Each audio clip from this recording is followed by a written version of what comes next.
ان 10 دنوں کی نیکیوں ہی تو دلیری کی بات ہے۔ رمضان میں تو کیا دلیری ہے انسان کی، اللہ پاک شیاطین کو باندھ دیتا ہے۔ ہم انسان رمضان کے مہینے میں تو آزاد ہوتے ہیں،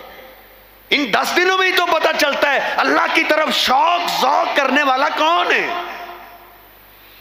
کون شوق ذوق سے عبادت کرنے والا ہے، کون شوق ذوق سے فرائض کے ساتھ ساتھ نوافل سنتوں کا اہتمام کرنے والا ہے، کون فرضی زکوٰۃ کے ساتھ ساتھ نفلی صدقات کرنے والا ہے۔ ان 10 دنوں میں ہی تو انسان کے ایمان کا پتہ چلتا ہے۔ اور یہ فرمایا گیا ہے کہ اللہ کو ان 10 دنوں کی نیکیاں بہت پیاری ہیں، یہ نہیں کہا گیا کتنی پیاری ہے۔ یہ تو اللہ پاک کے پاس علم ہے نا کہ اللہ پاک کو ان 10 دنوں کی نیکیاں کتنی پیاری ہو۔ ہاں ایک جھلک آپ نے ضرور بتائی ہے، ایک جھلک، وہ ہے ان 10 دنوں میں سے عرفہ کا دن، جس دن حاجی عرفات کے میدان میں آتے ہیں دنیا کے کونے کونے سے۔ اللہ پاک ان جگہوں کو اب آباد فرمائے، اللہ بحالی فرمائے، اللہ یہود و نصارہ کے ان شوبتے بازی پراپوگنڈے سے مسلمانوں کو محفوظ فرمائے۔ دنیا کے کونے کونے سے آئے ہوتے ہیں، پھر ادھر آگے نبی پاک صلی اللہ علیہ وسلم فرماتے ہیں لَيَدْنُ تَبَارَكَ وَتَعَالَى، جب حاجی عرفات کے میدان میں پہنچ آتے ہیں اللہ پاک بڑا ہی قریب ہو جاتا ہے، قریب ہو جاتا ہے، وَيَتَجَلَّى، اور اللہ پاک اپنی تجلیات عرفات کے میدان میں ڈالتا ہے۔ برکات اور رحمتوں کا نزول ایسا ہوتا ہے کہ پتھر سے پتھر دل انسان پگھل جاتا ہے،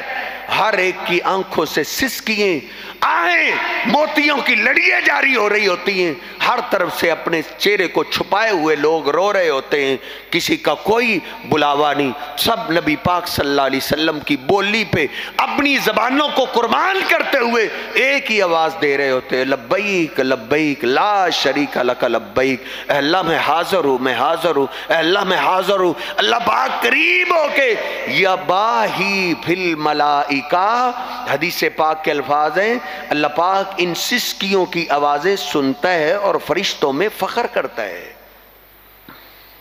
اور اللہ فرشتوں سے پوچھتا ہے ما اراد ہؤلائی،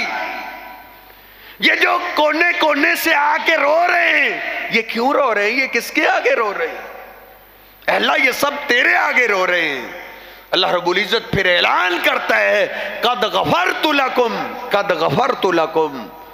اے عرفات میں آئے ہوئے حاجیوں میں نے تم سب کو معاف کر دیا ہے۔ وَلِمَنْ شَفَعْتُمْ لَهُ، نبی پاک صلی اللہ علیہ وسلم فرماتے ہیں اللہ فرشتوں کو گواہ کر کے کہتا ہے میرے فرشتوں گواہ ہو جاؤ، میں نے ان حاجیوں کو تو معاف کر ہی دیا ہے، جس کا نام لے کے انہوں نے سفارش کی ہے میں نے ان کو بھی معاف کر دیا ہے۔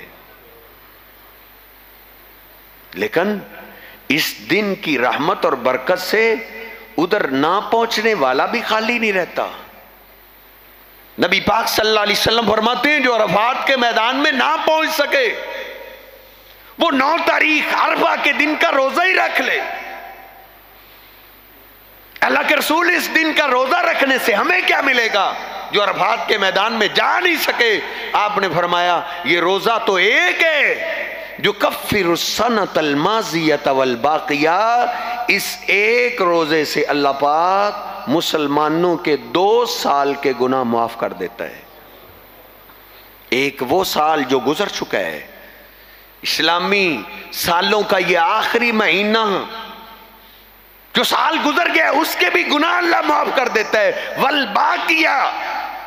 ایک وہ سال جو آنے والا ہے اللہ پاک کے علم میں ہے میرے اس بندے سے کیا کیا کمیاں کوتاہیاں غلطیاں ہونی ہیں، آپ فرماتے اس دن کا روزہ رکھنے سے اللہ پاک 1 سال کے ایڈوانس گناہ معاف کر دیتا ہے۔